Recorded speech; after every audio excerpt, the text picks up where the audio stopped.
Hello there everybody, Dodgy Gamer here. Welcome back to the channel. I'm still here in my Christmas jumper. Who says you can't keep wearing them after Boxing Day? Apart from Bad Jokes Gaming. And we're here with another international match as we take on Turkey. So hoş geldiniz to any Turkish viewers joining us today. Any ones left over from when I did Gençler Birliği back on Football Manager 2018. Tekrar hoş geldiniz. And this is the state of play after the last international episode, which was episode 3, when we had that epic finale against Albania. If you have not watched that episode, I strongly recommend you go and at least watch the match part. I mean, you can see here from when the goals went in how dramatic that was. We then went away to Moldova. I'm afraid I got a bit too cocky in the Battle of the Similar Flags. I went there with quite a positive attacking lineup and we paid for it. We conceded twice near the end of the first half. We did manage to pull one back early in the second half, but then a penalty midway through the second half killed it for us, killed any attempt at a comeback. Would have liked to have had a closer match, a better result there, but, you know, it is what it is. And we now come on to Turkey. I mean, obviously we've got no chance of qualifying, to be honest, so I'm going to feature this match against Turkey. The reason being, as I already mentioned, my links with Turkish football and Football Manager in the past. And then I'm going to fast forward to the end of this qualifying campaign just to sum up how badly we did. Turkey, obviously heavy favourites despite their inconsistent form, and they won the previous match in Istanbul. They're currently second in the group as we come into this round of fixtures, so they'll be looking to take a step towards qualification. We are bottom after that loss to Moldova, so we'll be looking to catch Moldova up.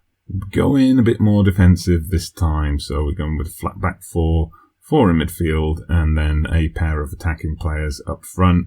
We're going for something that's going to be quite defensive. We'll be looking to soak up the pressure and go for quick breaks. I mean, obviously, there are areas of the pitch that are going to be left exposed as a result, but, you know, we're not too bothered about pressing the fullbacks in those positions. So we're just going to do our best to at least, you know, frustrate Turkey and maybe sneak something out of this game. So Turkey going with quite an attacking lineup. They're obviously going for it with their 4-2-3-1. To be expected. I mean, this is the kind of game that most people will come to expecting a boost to their goal difference and 3 easy points. So I'm going to tell the team, let's just go out, give the fans a good performance. We're trying to G them up, give them that bit of motivation.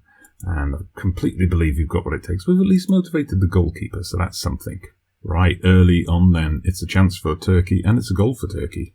But it's been disallowed. Yusuf Yazıcı pushing another player.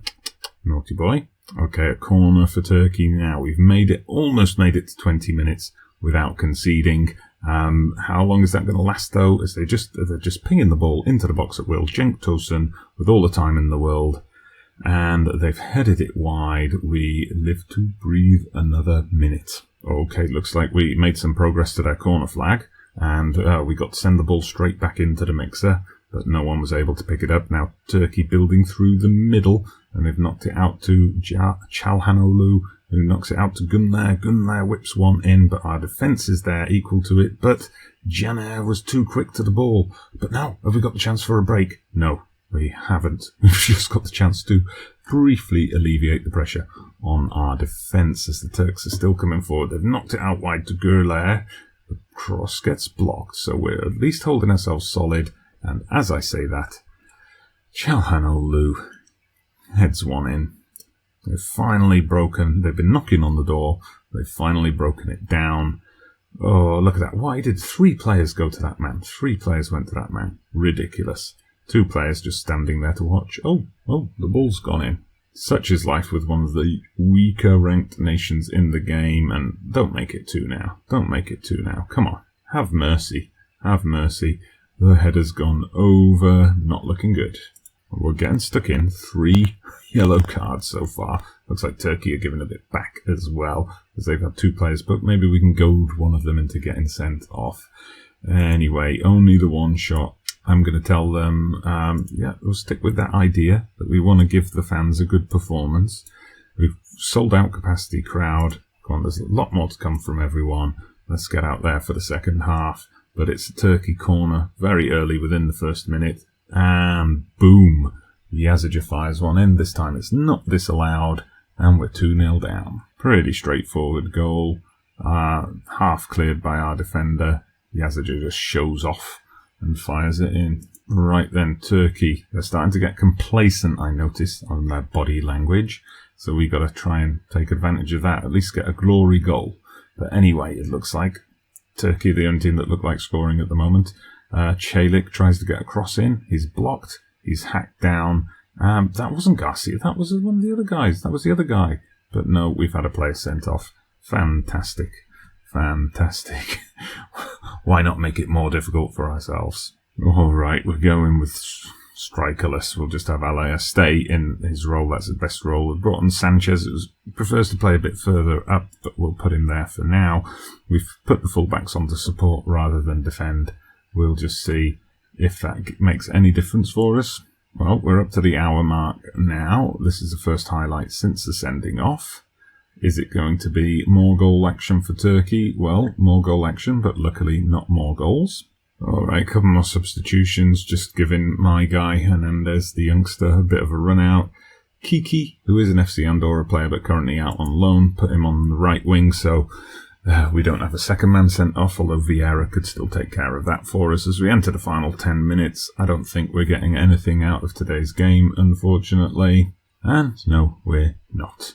Unfortunately, we never even got to see a highlight from us, did we?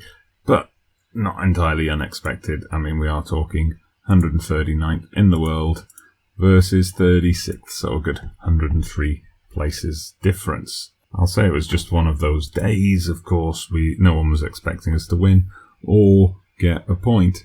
What I'm going to do now, you might have noticed there, I do have a problem coming up in that, of course, the league is continuing. There's no international break in the Spanish Segunda B. We have a league match coming up, and I've called up 13 of my players for the Andorra national team.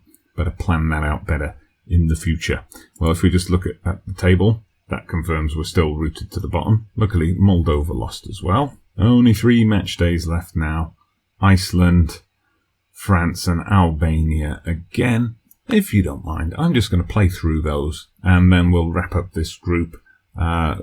Without having to watch any potential embarrassment against France. Well, it was to be expected. We finished bottom of the group. We didn't pick up another point. I possibly chose the wrong match to show you today, because after that 2-0 defeat to Turkey, we had another ding-donger crackerjack of a game against Iceland. You can see here, we lost 3-2. We had a man sent off again, but we actually went into the break in the lead. And then they equalised shortly after the sending off. But then we went 2-1 up.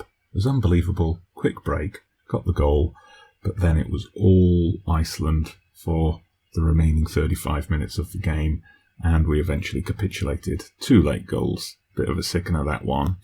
And then on to the November games, and we were pretty poor here. 4-1 away to Albania, and a 5-0 defeat against a pretty strong French team, even though they'd already qualified. They were after that 100% record, and they got it. So what happens now with Andorra? Well, to be honest, I don't really know. If we go to the schedule, nothing signed up for 2020 yet. Obviously, we're going to be waiting for World Cup qualifying for 2022 to begin, and probably the next Nations League. Apart from those, early days for the Andorran national team.